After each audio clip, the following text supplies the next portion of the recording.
Leverage our dynamic field properties to conditionally hide or show fields or pages on your form.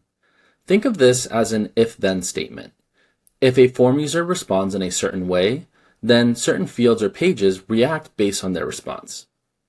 In today's example, we'll make a hidden page become visible based on a specific selection from another field. To get started, we'll navigate to the Templates tab and click into the template we'd like to set this up for.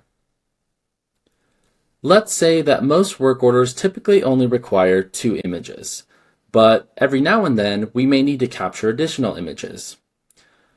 We can hide page 2, but make it conditionally visible only if we select yes from the field titled Are Additional Images Needed? To set up our calculation, we'll click on any white space for page 2 and see the properties for that page. Next to the Visible dropdown, we'll click the Function button to add our calculation. We'll start by entering equals if,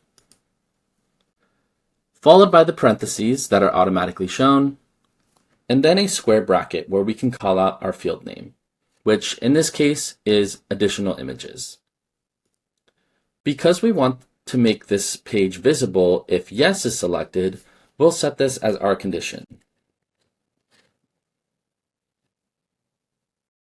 Followed by is true,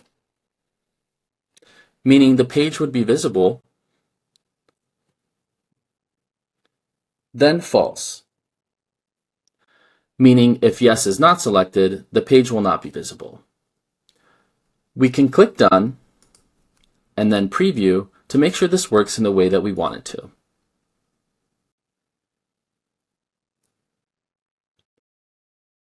A quick scroll will show that page 2 is not immediately visible, but if we click the Yes checkbox, page 2 is now visible.